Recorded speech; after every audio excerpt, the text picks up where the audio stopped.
In 1994, the Clinton administration established a commission on entitlement reform, and they issued their report, and that report said that by 2030, the entire federal budget would be consumed by Social Security, Medicare, Medicaid, and federal civilian and military pensions. So that means no money for education, no money for the military, no money for any of the things that people have become accustomed to seeing the federal government spending money on. All the money would be absorbed by these programs alone. So this report was issued, and people said, thank you very much, and then the report was promptly forgotten. Everybody ran away from the commission's report. Now, combine this with the fact that one of the major problems we're facing is and I'm going to take an extra, Bob was a few minutes over, but he needed to be because it's very complicated stuff. I'm going to take my extra few minutes as well. And plus, I'm the MC, and unless they're taking out that giant cane, there ain't no getting me off here. But I want to point out there's a problem with the aging of the American population. This is going on all over the world. In the U.S. as well, but also all over the world, particularly the developed world, that is to say. Not in Africa and in a lot of the Arab countries and so on, but in the developed world, a big problem of aging. Because what we've seen is, and I'm not saying that, by the way, it's bad that people get to live longer. That's not my point. It's that when the life expectancy increases dramatically and the share of the population over age 65 or particularly over age 85, people over age 85 are sometimes called in demographic studies are called the old, and over age 65 are the young old. So when this number increases, medical costs go up very, very substantially. I mean, compared to younger people, as you might expect. So we've had medical advances, we've had growth and prosperity that makes possible the purchase of additional medical services. We've had the unusually large baby boom generation, of course, which is proceeding through middle age and on its way to retirement, and also falling fertility rates. So there are fewer future taxpayers to be able to provide for all the future retirees. A lot of the impossible promises the federal government has made to people and on which people have based their life plans have been predicated on the expectation that there will be an endless supply of young taxpayers to be coming into the world. That has not panned out. In order to be at replacement level, that is, for the population to remain stable without immigration, that's just what the term means, replacement level, is 2.1 children per household. We're at 2.0 in the U.S. But then there are some countries like Italy that are between 1.1 and 1.3. Japan is also extremely low. In fact, one Japanese commentator was only half joking when he was spelling out the demographic trend, and he said, okay, and in this year there will be one Japanese man left. I mean, it's falling that fast. So here we were told, oh, there's a population explosion. Whatever will we do? Huh. Well, if only we had that problem today, because now we have a huge growing aging population and nobody to support them.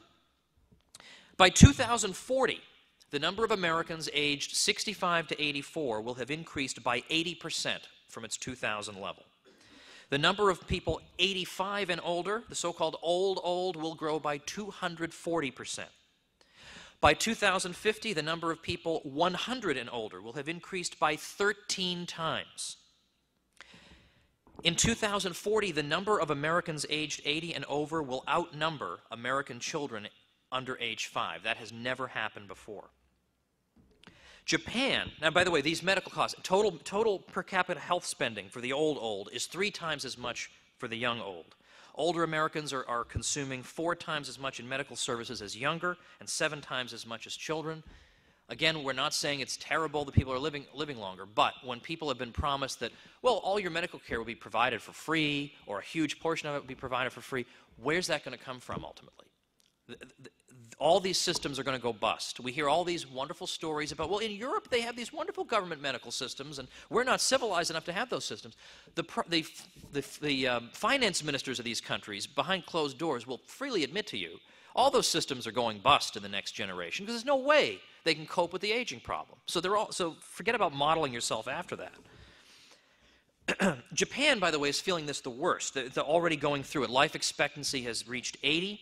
the average Japanese woman who reaches age 65 will live on average to age 85. Extreme age is more common than ever before. There was recently a case, I'm not making this up, a 100-year-old woman who was riding a motorcycle was pulled over for not wearing a helmet, and her excuse was that her 79-year-old son who was driving the motorcycle was wearing her helmet. We had a lot more stories like that, and good for her, you know, good for her. I mean, she's braver than I am.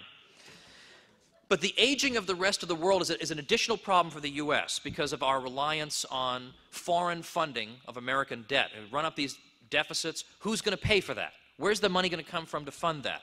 When we're borrowing from the rest of the world, well, when the rest of the world is desperately coping with their aging problem, you know, they might not exactly feel like, well, hey, I think a great place to park our money would be in, you know, 0.001% yielding U.S. bonds. Like that's really great. You know, they might want to do something else with their money. So so we are in an impossible situation. Impossible. It can't be done. Bob's already given you the debt figures and told you that the situation is actually worse than those figures would indicate. So what can be done? Well, you have to cut spending. And yet, The Economist magazine recently did a survey of Americans, and they said, here are a series of areas. How many people support cutting spending in this particular area? And they had agriculture, and they had education, and military spending, and entitlement programs, and whatever, science and technology, transportation, whatever.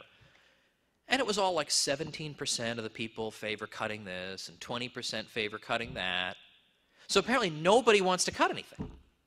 But this can't be done, right? You see, the thing is, if something is impossible, you can guarantee it will not happen. And this trajectory that we are on is impossible to sustain, and yet we're all sitting around saying, oh, but we couldn't cut this, we couldn't cut that. It doesn't matter if you like cutting it. It's not that you're a nice person and we're all meanies. It's that we're living in the real world. Decisions have to be made. The one area where 71% of Americans favored cutting was foreign aid. Well, good. I'm all for that. Now what do we do about the other 99.8% of the U.S. budget, now that we've cut out all the foreign aid? And even the Tea Party people, God bless them, and I think they have great promise. They typically don't want to cut any military spending, even though the U.S. is spending as much as the rest of the world put together. I mean, and there isn't a single paperclip we could dare to cut from that, because we would immediately be overrun by Muslims if that happened, right? Because in the fight against Al-Qaeda, nuclear submarines are just essential in this. I mean, it just perpetuates itself. There's an interest there. I mean, there are your welfare queens right there. Nobody wants to cut there. But also the Tea Party people, you ask them, okay, what about, you think the entitlement programs are worth the money we're spending on? Yep, absolutely, 2/3 of them. So, okay, it's wonderful that you're in favor of cutting spending. What's the spending that you want to cut? You want to cut down on White House tours? I mean, what do you want to cut? I mean, what's the point of all this? What's the point of having all these demonstrations if you don't actually want to do anything? Now, what I was going to do, if I had more time,